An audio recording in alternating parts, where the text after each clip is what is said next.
कौन कौन कौन है क्लास में?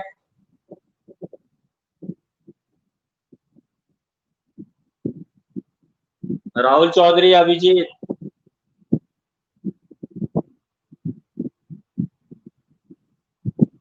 और कौन है? आयुष्मान बाबा, राम राम, मनीष, राधिका, अभिजीत, और कौन है? दिव्या।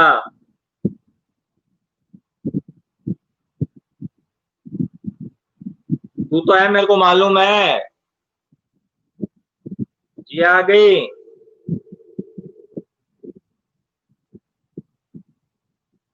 ठीक है।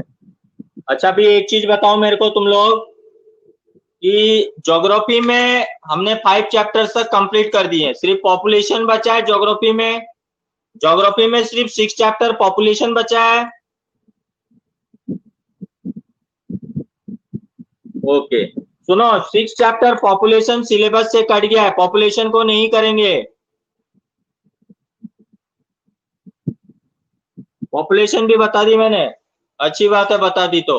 अब मेरे को एक चीज बताओ, इकोनॉमिक्स में कौन कौन से चैप्टर हो गए? इकोनॉमिक्स की बुक निकालो सब कोई। इकोनॉमिक्स में कौन कौन से चैप्टर हो गए? इकोनॉमिक्स की बुक निकाल के मेरे को बताओ, इकोनॉमिक्स में कौन कौन से चैप्टर हो गए?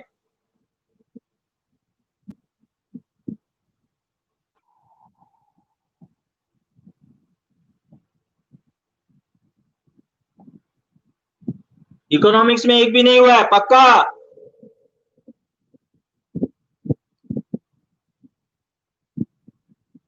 अरे एक चैप्टर तो करा दिया था शायद मैंने, स्टोरी ऑफ विलेज पालमपुर।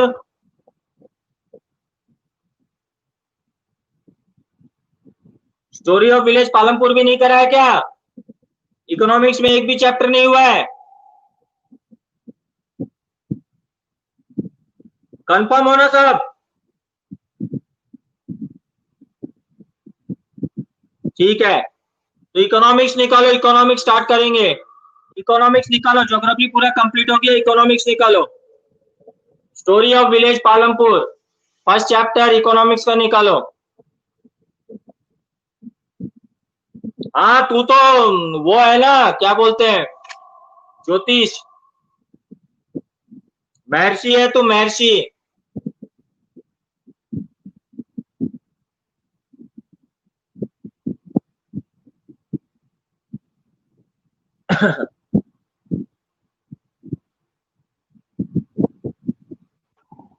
तो ठीक है,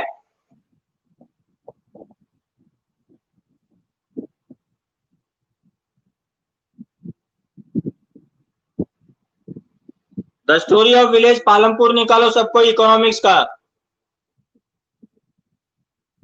तो यहाँ पर जो है गांव के बारे में बताया गया, पालमपुर के बारे में, और उसके कुछ इकोनॉमिक स्ट्रक्चर के बारे में जो इस चैप्टर में हम पढ़ेंगे। Introduction, Palampur is a well connected with neighboring villages and towns. Raiganj, a big village, is 3 kilometre from Palampur. तो पालमपुर एक छोटा सा गांव है जो वेल कनेक्टेड है आसपास के बड़े टाउन से, विलेजेस से। पालमपुर से 3 किलोमीटर दूर पे रायगंज है जो एक बड़ा गांव है। And all weather road connects the village to Raiganj and further on to nearest small town of Shahpur. और फिर थोड़ी सी दूर में एक बड़ा टाउन है शाहपुर, जिससे भी वेल कनेक्टेड है। Many kinds of transports are visible on this road starting from, बहुत तरीके के ट्रांसपोर्ट मिलते हैं क्योंकि ग्रामीण इलाका है, इसलिए बुलक कार्ट, बैलगाड़ी, टोंगा, बोगी। बोगी का मतलब होता है लकड़ी के जो पैसेंजर टाइप के होते हैं, जो बैल वगैरह खींच के ले जाते हैं, जिनमें ज्यादातर सामान वगैरह जो है भेजा जाता है, जैसे जैगरी यानी गुड़। एंड अदर कमोडिटीज, इसके अलावा मॉडर्न मीन्स ऑफ ट्रांसपोर्ट भी है, जैसे मोटर व्हीकल्स है, मोटरसाइकिल्स भी है, जीप भी है, ट्रैक्टर भी है और ट्रक्स भी है। यानी ट्रेडिशनल और मॉडर्न मीन्स ऑफ ट्रांसपोर्ट दोनों ही अवेलेबल है। This village has about 450 families belonging to several different castes. The 80 upper caste families own the majority of the land in the village. तो इस गांव में करीब करीब 450 फैमिलीज रहती हैं, जिसमें जो 80 फैमिलीज है वो ऊंची जाति के लोग हैं जिनके पास जमीनें भी ज्यादा हैं। Their houses of them quite large, इनके मकाने भी बड़े बड़े पक्के मकान हैं, made of brick and cement plastering, पक्के मकान। इसके अलावा दलित लोग भी हैं, 1/3 पॉपुलेशन गांव के दलित लोग हैं और वो विलेज के कॉर्नर में रहते हैं और उनके घर जो है छोटे छोटे हैं जो मिट्टी के बने हुए हैं। मिट्टी, मड एंड स्ट्रॉ मतलब केलू के मकान। Most of the houses have electric connections, लगभग सभी घरों में इलेक्ट्रिक कनेक्शन, ज्यादातर मकानों में बिजली है। Electricity powers all the tube wells in the fields and use various types of small business. तो बिजली की फैसिलिटी है, इसलिए कई लोगों के पास ट्यूबवेल्स वगैरह है जिससे वो एग्रीकल्चर और भी पर्पस के यूज में लेते हैं। Palampur has 2 primary schools, 1 high school, 2 primary school है, एक हाई स्कूल है, प्राइमरी हेल्थ सेंटर है जो गवर्नमेंट के द्वारा चलाई जाती है और एक प्राइवेट डिस्पेंसरी भी है।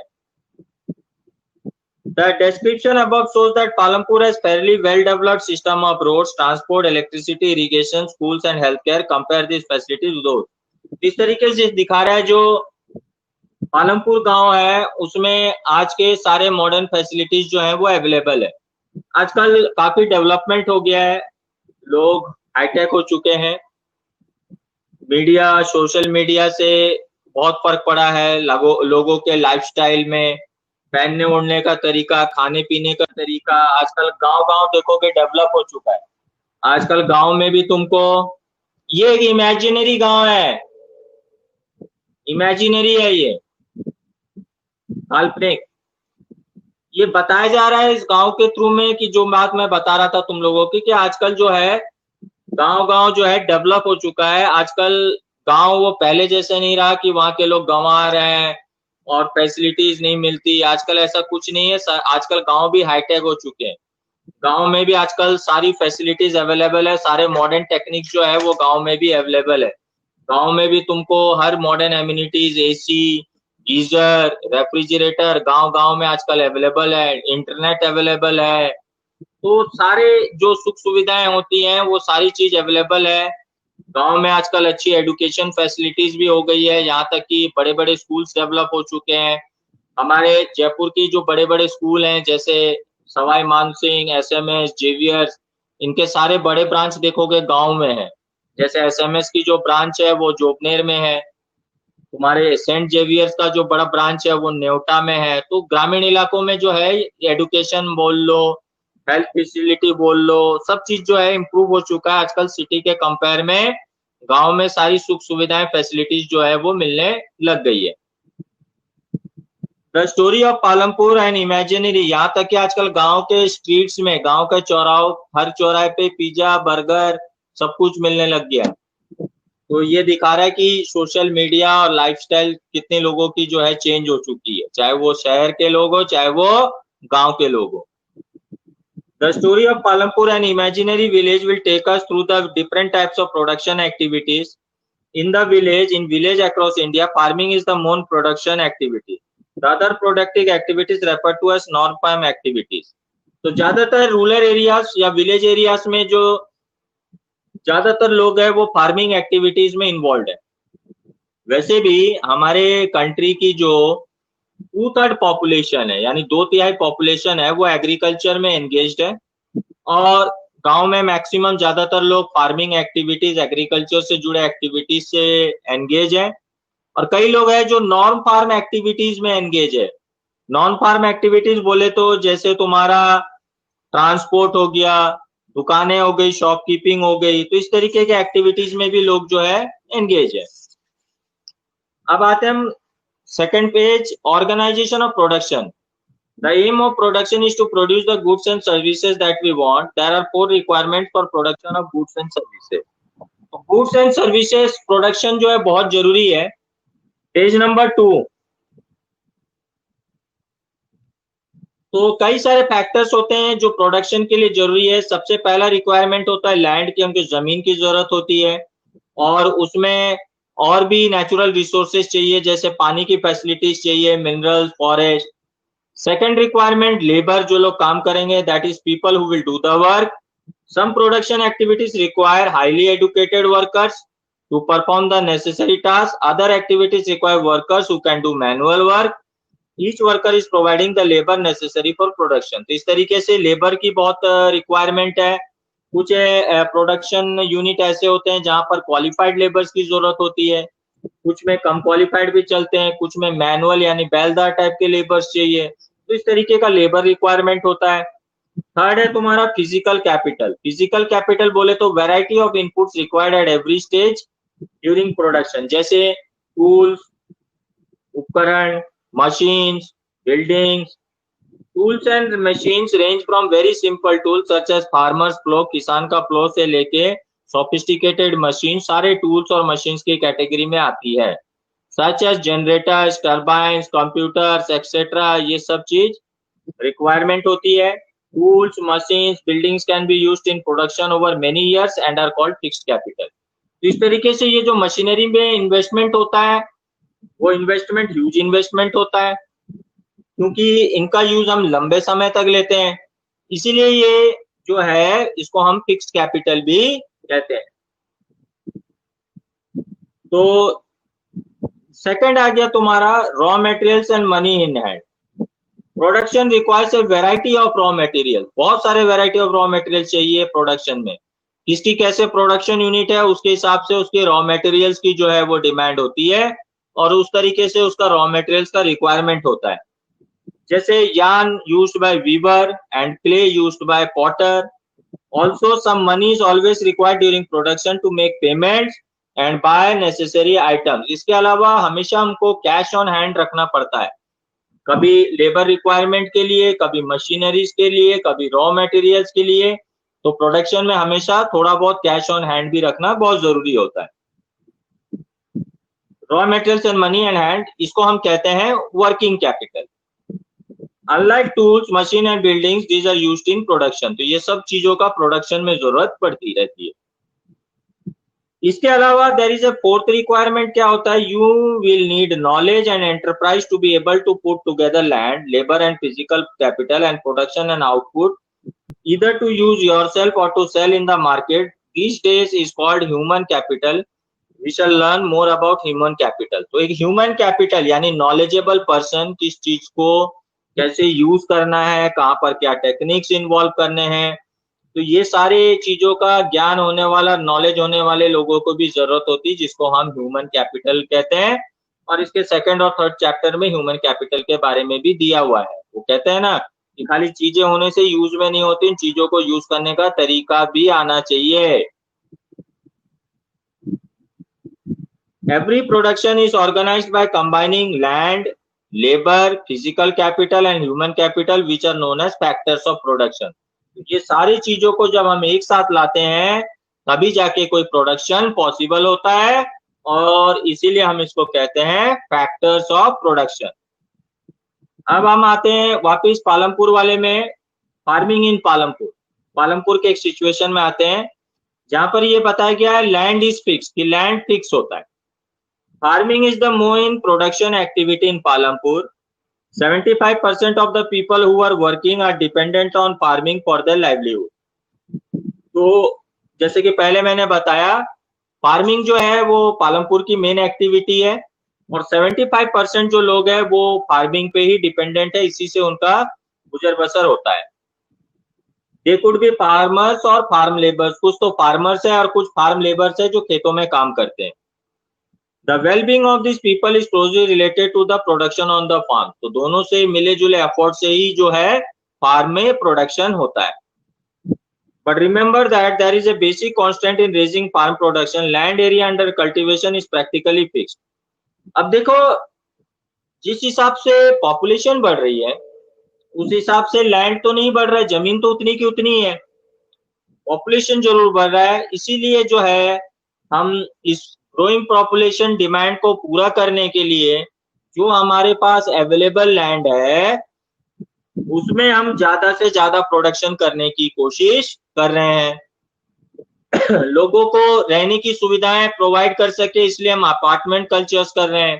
फ्लैट्स, बिल्डिंग्स पे बिल्डिंग्स बना रहे हैं, 9 माले 10 माले बिल्डिंग्स बना रहे हैं उसमें, जिसमें हंड्रेड्स ऑफ फैमिलीज जो है वो उस जगह पे सरवाइव कर सके। तो इस तरीके से जो है लैंड नहीं बढ़ रही बोल के, जो अवेलेबल लैंड है उसका हम यूज करने के तरीके में चेंजेस ला रहे हैं ताकि लैंड प्रोडक्टिविटी को बढ़ाया जा सके। But remember that there is a basic constant in raising farm production. Land area under cultivation is practically fixed. Since 1916 Palampur, there has been no expansion in land area under cultivation. By then, some of the wastelands in the village has been converted to cultivable land. There exists no further scope to increase farm production by bringing new land under cultivation. अब पालमपुर में कोई land increase नहीं हो रहा है। जो land 1960 से उन गांव वालों के पास में थी उसी को वो लोग कल्टीवेशन कर रहे हैं। हाँ, कुछ जमीन जो पहले कल्टीवेशन उसमें नहीं किया जाता था या चरागाह जमीन होती थी जहां गाय भैंस बकरी चरते हैं, उन जगहों को भी जो है अंडर कल्टीवेशन लाया गया। लेकिन जो विलेज की लैंड प्रोपोर्शन है वो फिक्स है, वो तो इंक्रीज नहीं हो रही, लैंड कभी इंक्रीज नहीं होती। Is there a way one can grow more from the same land? तो इसमें क्वेश्चन पूछा गया तो फिर क्या करे, क्या ऐसे कोई तरीके हैं जो लैंड हमारे पास अवेलेबल है उसी से हम ज्यादा से ज्यादा प्रोडक्शन करें? बिल्कुल है। In kind of crops grown and facilities available, Palampur would resemble a village of the western part of state of Uttar Pradesh. तो ये बता रहे हैं कि पालमपुर जो है वो उत्तर प्रदेश का एक छोटा सा गांव है। ऑल लैंड इज कल्टीवेटेड इन पालमपुर। पालमपुर में जितनी जमीन उस गांव में है सबको कल्टीवेशन में लिया जाता है, कोई भी जमीन को खाली नहीं छोड़ा गया है। रेनी सीजन में यहाँ खरीफ क्रॉप्स उगाए जाते हैं जैसे ज्वार बाजरा जो अभी उग रहे हैं हमारे यहाँ भी, राजस्थान में भी। ये जो प्लांट्स है ये ज्यादातर यूज करते हैं हम गाय भैंसों के लिए। ठीक है, तो यहाँ गाय भैंसे जो है ये बाजरा के जो पौधे हैं और बाजरा वगैरह है वैसे हम भी खाते हैं, और गाय भैंसों के लिए ज्यादा फॉडर फॉर कैटल के लिए इसको यूज किया जाता है। इसके अलावा जो है it is followed by cultivation. इसके अलावा वहां पर पोटैटो की भी, यूपी में अच्छी आलू की फसल होती है, पोटैटो की कल्टीवेशन किया जाता है अक्टूबर से दिसंबर के बीच में। जयपुर में मेनली, जयपुर मार्केट में जो ज्यादातर आलू आती है मंडी में ये यूपी से ही आती है तुम्हारा, स्पेशली आगरा रीजन से। आगरा रीजन पास में ही है तो भरतपुर आगरा साइड से जो है ये आलू का आता है। भरतपुर तो वैसे राजस्थान में, वहीं से थोड़ी दूर पे आगरा है, तो आगरा उस बेल्ट से जो है आलू जो है वो जयपुर मंडियों तक आता है। In the winter season rabi crops उगाए जाते हैं जैसे अनाज उगाया जाता है, wheat. From the wheat produce farmers keep enough wheat for the family's consumption and sell the surplus wheat at the market at Raiganj. तो पालमपुर के लोग जो है वीट कल्टीवेशन भी करते हैं, जितना वीट उनको चाहिए होता है उतना वो रख लेते हैं, और बाकी का जो सरप्लस होता है वो रायगंज जो उनके पास के बड़ा गांव है वहां के मंडी में जाकर वो बेच देते हैं। विशाखा है क्या क्लास में? विशाखा ये एब्सेंट है, विशाखा है क्लास में?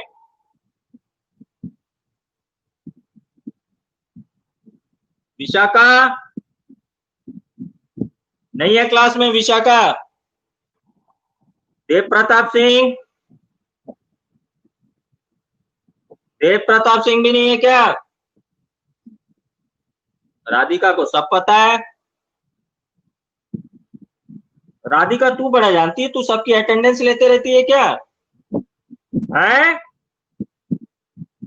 राशिका?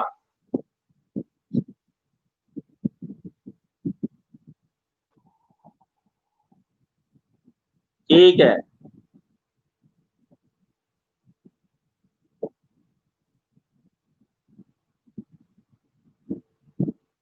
चलो कोई नहीं। A part of land area is also devoted to sugar cane। UP में शुगर केन की भी बहुत अच्छी जो है कल्टीवेशन होती है, इसीलिए ज्यादातर जो शुगर मिल्स है वो यूपी बिहार रीजन में शुगर केन भी बहुत अच्छी होती है। तो यहाँ शुगर केन उगाया जाता है जिसको harvested once every year. Sugar cane in its raw form में इसका रस निकाल के गुड़ बनाया जाता है, और पास के जो है शाहपुर के जो मंडी है वहां पर ये लोग बेचते हैं। The main reason why farmers available The main reason why farmers are available to grow 3 different crops in a year in Palampur is due to the well-developed system of irrigation. Palampur में इरिगेशन फैसिलिटी बहुत अच्छी है, इसीलिए जो है वहां पर जो है साल में 3 क्रॉप का रोटेशन होता है। Electricity came early to Palampur, बिजली की फैसिलिटी भी बहुत जल्दी पालमपुर में आ गई, ये भी एक फैक्टर है जिसकी वजह से जो है वहां पर एग्रीकल्चर बहुत अच्छी है। Its major impact was to transform the system of irrigation. Persian wheels were till then used by farmers to draw water from the wells and irrigate small fields. पहले पर्शियन व्हील्स का use होता था, चक्री के जैसा होता था कुएं के ऊपर। अभी भी वो जो पुराने गांव है जहाँ अच्छी वाटर, कोटा साइड में मिलेगा तुमको देखने के, वहां पर अभी भी कई सारे बड़े कुएं जिसमें पानी है।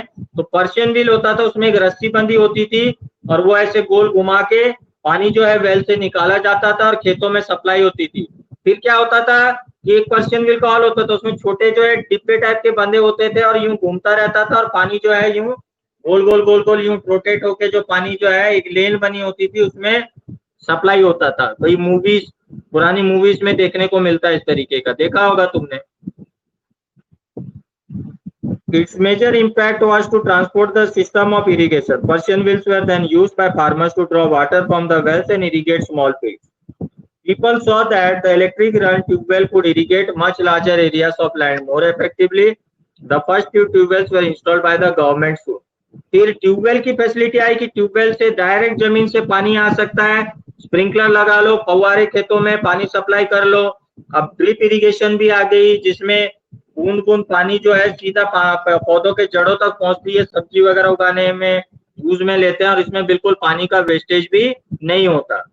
पतली सी पाइप कनेक्ट कर दी जाती है, उसमें छेद होती है, वो सीधा पौधों में बूंद बूंद करके जो जाती है उसको ड्रिप इरिगेशन कहते हैं। Soon, however, farmers started up private tubewells भी डेवलप करना शुरू कर दिया। एज ए रिजल्ट 1970 तक जो है वहां पर पूरा एरिया 200 एकड़ जमीन जो है पालमपुर की, उसमें अच्छी खेती होने लग गई। To grow then more than one crop on a piece of land during the year is known as multiple cropping. जब एक साल में एक पर्टिकुलर पीस ऑफ लैंड में हम अलग अलग क्रॉप्स उगाते हैं जिसको हम कहते हैं multiple cropping. It is the most common way of increasing production on a given piece of land. इस तरीके से हम लैंड की प्रोडक्शन वैल्यू को भी बढ़ा सकते हैं, उसकी प्रोडक्शन कैपेसिटी को भी बढ़ा सकते हैं। Many are growing potato as the third crop in past 15 to 20 years. तो यूपी में ज्यादातर लोग जो है मेन खरीफ रबी क्रॉप्स के अलावा तीसरा जो सबसे बड़ी मात्रा में क्रॉप्स उगा रहे हैं वो है पोटैटो। अब पेज नंबर 4 में देखो, you have seen that one way of increasing production from the same land is multiple cropping से हम प्रोडक्शन बढ़ा सकते हैं। दूसरा जो है मॉडर्न फार्मिंग मेथड से हायर यील्ड ले सकते हैं, जैसे use of fertilisers, urea, high yielding varieties of seed. Yield is measured as crop produced on a given piece of land during a single season. Till the mid 1960s, the seeds used in cultivation were traditionally ones with relatively low yield. पहले क्या है, हमारे पास में जो seeds होते थे वो पौराणिक तरीके के होते थे। आजकल high yielding varieties of seeds आ गई जो एग्रीकल्चर रिसर्च सेंटर में बनकर आते हैं। इनसे जो है क्रॉप जल्दी उगते हैं और इन में जो है प्रोडक्टिविटी भी ज्यादा आती है। हाइब्रिड प्लांट्स आने लग गए, फ्रूट्स और वेजिटेबल्स का। फ्रूट्स के आते हैं, हाइब्रिड प्लांट्स आते हैं जो छोटे छोटे होते हैं, ज्यादा से ज्यादा 3 मीटर 4 मीटर की ऊंचाई के पेड़ होते हैं और उससे पूरा फल लदे होते हैं। हाइब्रिड प्लांट जैसे गुआवा है, सवाई माधोपुर में आजकल देख सकते हो, वहां पर छोटे छोटे प्लांट्स में पूरे गुआवा बड़े होते हैं, वो सारे जो है हाइब्रिड प्लांट्स हैं। Traditional seeds needed less irrigation. Farmers used cow dung and other natural manures as fertilizers. All these were readily available with the farmers who did not have to buy them. तो पहले लोग जो है पौराणिक तरीके से और गोबर खाद वगैरह, गोबर को खाद के रूप में यूज करके इस तरीके से जो है वो फार्मिंग करते थे। लेकिन 1960s में आया ग्रीन रेवोल्यूशन, जिसको हम कहते हैं हरित क्रांति। Introduced the Indian farmer cultivation of wheat and rice using high yielding varieties of seed. इसमें high yielding varieties of seeds use करके cultivation of wheat और rice जो मेन स्टेपल फूड है वो किया जा रहा है। Compared to the traditional seeds, The high yielding variety seeds promise to produce much greater amounts of grain on a single plant. तो पहले के ट्रेडिशनल प्लांट के कंपैरिजन में जो high yielding varieties of seeds होती है वो पहले के ट्रेडिशनल के जगह में बहुत ज्यादा जो है उसमें जो है प्रोडक्शन होता है. As a result, the same piece of land would now produce far larger quantities of food grains that was possible earlier. तो अब वही सेम जमीन के टुकड़े में पहले के कंपैरिजन में अनाज बहुत ज्यादा उगने लग गया. However, needed plenty of water and also chemical fertilizers and pesticides to produce best results. इसके अलावा हम प्रोडक्शन को बढ़ाने के लिए केमिकल फर्टिलाइजर्स, पेस्टिसाइड्स भी यूज करते हैं. Higher yields were possible only from a combination of high yielding seeds, irrigation, chemical fertilizers, pesticides, etc. Farmers of Punjab, Haryana and Western Uttar Pradesh were the first to try out the modern farming method in India. तो ये तीन state के किसान सबसे developed किसान में पाए जाते हैं. सबसे पहले जो है मॉडर्न टेक्निक्स और high yielding varieties of seeds से जो खेती है और टेक्निक जो है ये शुरू हुआ था पंजाब, हरियाणा और वेस्टर्न उत्तर प्रदेश में. The farmers in this region set up tube wells for irrigation and made use of high yielding varieties of seeds, chemical fertilizers and pesticides in farming. Some of them bought farm machinery like tractors and threshers, which made plowing and harvesting faster. They were rewarded with high yields of wheat. इस तरीके से इनको अपनाने से क्या हुआ कि यहाँ पर जो है wheat की जो प्रोडक्शन है वो बहुत जबरदस्त बढ़ी. In Palampur, the yield of wheat grown from the traditional varieties was 1300 kg. जहाँ पहले पालमपुर में ट्रेडिशनल मेथड से अनाज उगाते थे तो 1300 केजी पर हेक्टर अनाज उगता था. वहीं हाई यील्डिंग वैरायटीज के सीड के साथ में अब दुगना से भी ज्यादा 3200 केजी पर हेक्टर का वहां पर जो है अनाज उगता है. There was a large increase in the production of wheat. Farmers now had greater amounts of surplus wheat to sell in the market. तो इस तरीके से अब उनके पास सरप्लस व्हीट प्रोडक्शन है. ठीक समझ में आया? अनुराग सुन रहा है? समझ में आया कि खेती करने चले गया तू भी बाहर? कृष्णा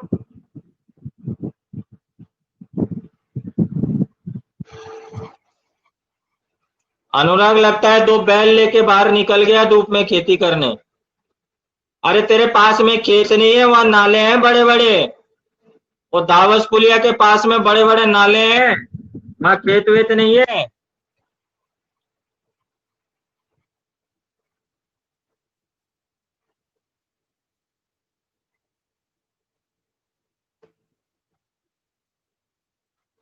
ठीक है, ये टॉपिक भी कर लेते हैं.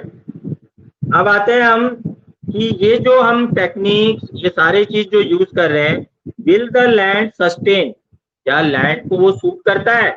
Land being a natural resource it is necessary to be careful in its use. हम इनका यूज तो करें लेकिन इनका यूज बहुत इकोनॉमिकल वाइज में करना चाहिए. अगर ज्यादा हम केमिकल फर्टिलाइजर्स इनका यूज करेंगे तो ये खेतों के लिए नुकसानदायी भी है. Scientific reports indicate that modern farming methods have overused the natural resource base. अगर हम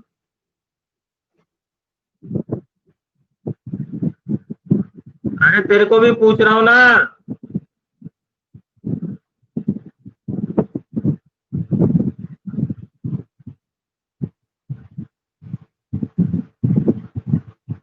तो in many areas, green revolution is associated with loss of soil fertility due to increased use of chemical fertilizers. ये भी देखा गया है कि ज्यादा से ज्यादा केमिकल्स, ज्यादा से ज्यादा फर्टिलाइजर्स यूज करने से जो है सॉइल को काफी नुकसान हुआ है. सॉइल की जो नेचुरल प्रोडक्टिविटी कैपेसिटी है वो खत्म हो जाती है ज्यादा केमिकल्स फर्टिलाइजर्स का यूज करने से. Also, continuous use of groundwater for tube well irrigation has led to the depletion of water table.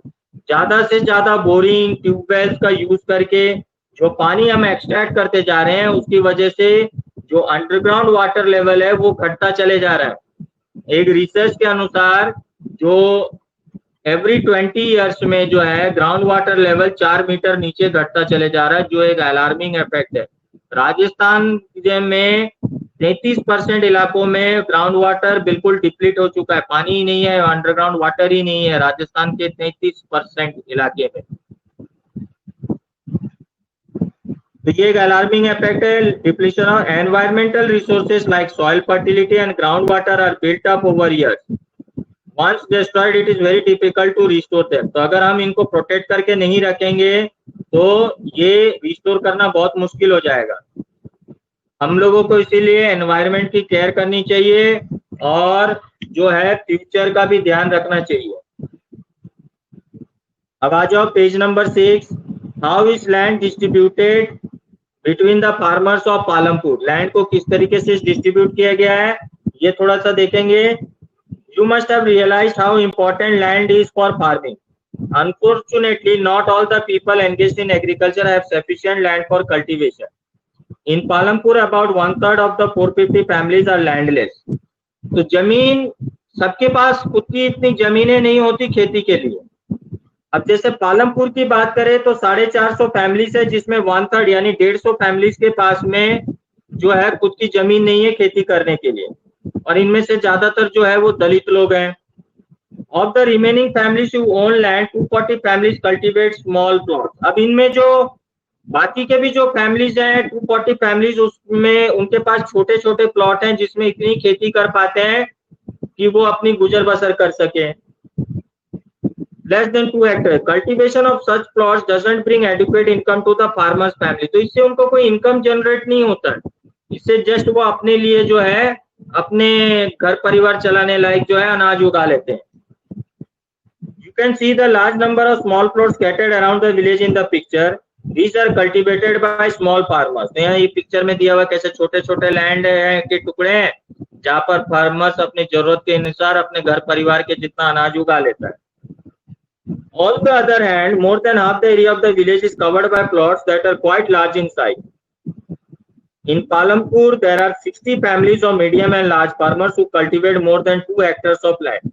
A few of the large farmers have land extending over 10 hectares of land. लेकिन कुछ एक ऐसे किसान हैं जिनके पास में बहुत जमीन है, 10 हेक्टेयर से भी ज्यादा, 10 हेक्टेयर से भी ज्यादा जमीन है। तो ये लोग जो है, ये जो जिनके पास में खुद की जमीनें नहीं है, ये लोग जो है फार्मिंग लेबर के हिसाब से जो है उनकी जमीन में काम करते हैं। Who will provide the labor after land? Labor is the next necessary factor for production. Farming requires great deal of hard work. जो लोग फार्मिंग से जुड़े हुए हैं या जिनके पेरेंट्स फार्मिंग से जुड़े हुए हैं उनको पता है कि फार्मिंग में बहुत मेहनत जरूरत पड़ती है। जो लोग ग्रामीण इलाकों से हैं या जो लोगों की खेती बाड़ी है उनको पता है कि फार्मिंग में कितनी मेहनत होती है। तुम लोगों को कोई रूरल बैकग्राउंड से हो क्या, जिनकी खेती बाड़ी होती है, एग्रीकल्चर होता है? तुम्हारे क्लास में कोई है क्या रूरल बैकग्राउंड से? कौन है? करण है क्या?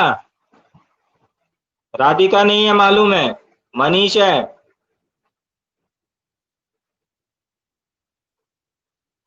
तो जो लोग रूरल एरिया से आते हैं और ग्रामीण इलाकों से आते हैं उनको पता है कि कितनी मेहनत होती है, कितना इन्वॉल्वमेंट होता है, उनको अच्छे से ये चीज पता है।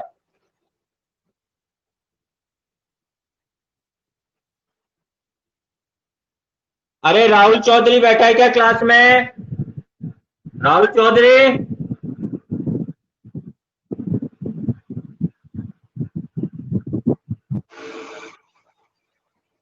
राहुल चौधरी नहीं है क्या?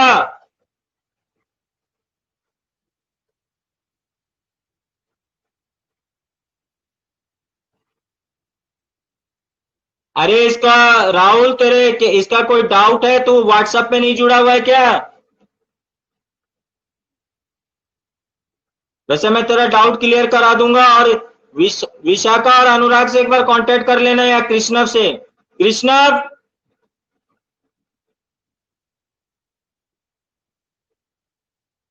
इसे राहुल से एक बार कांटेक्ट कर लेना,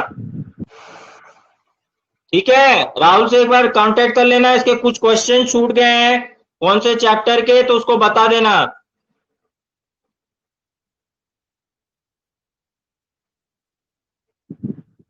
कि कुछ क्वेश्चन आंसर छूट गए कौन से चैप्टर के, इसको हेल्प कर देना, बता देना। ठीक है कृष्णा? हाँ ठीक है, ठीक है राहुल, कृष्णा तेरे को हेल्प कर देगा। समझ गया? कृष्णा तेरे को हेल्प कर देगा, उससे कांटेक्ट कर लेना, कौन कौन से क्वेश्चन छूट गए तेरे को बता देगा।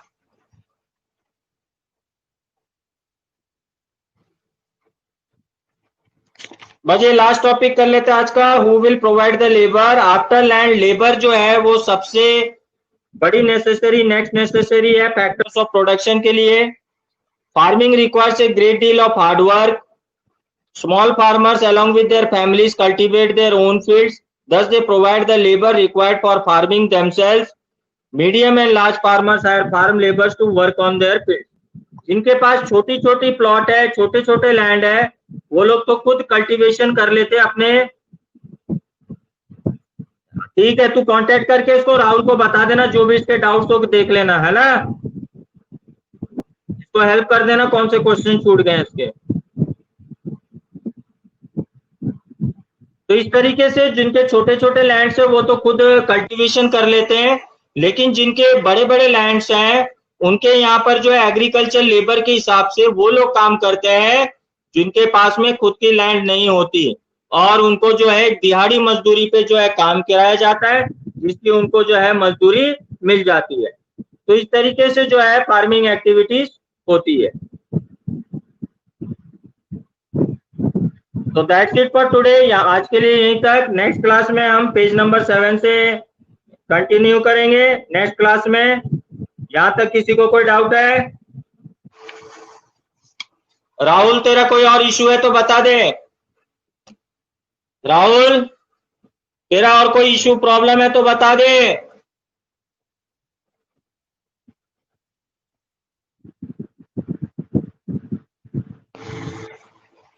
बाय।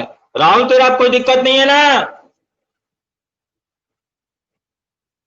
नहीं, 21 से स्कूल अभी तो मुश्किल ही है, अगर अभी तक तो कोई गाइडलाइंस मिली नहीं है।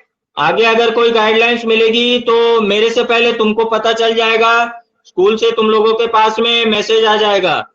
तो स्कूल खुलने का अभी कोई गाइडलाइंस हमारे पास तो नहीं है, और अगर स्कूल से ऐसे कोई गाइडलाइन प्रोवाइड होगा तो मेरे से पहले वो गाइडलाइंस तुम लोगों के पास आ जाएगी। ठीक है, मेरे पास बाद में आएगी, पहले तुम लोगों के पास में सबके पास गाइडलाइंस आ जाएगी, तुम्हारे ग्रुप में आ जाएगा, स्कूल ग्रुप में आ जाएगा। तुम्हारे कॉलोनी में 5 कोरोना पेशेंट निकल गए, मेरे यहाँ कल 2 पेशेंट कोरोना से मर गए। कल हमारे यहाँ एक मंदिर के पंडित जी मर गए कोरोना से। तो इसीलिए बी सेफ रहो, जहां तक पॉसिबल है घर से मत निकलो, ना बाहर का खाना खाओ, ना घर से निकलो, सेफ रहो। ठीक है, ओके बाय।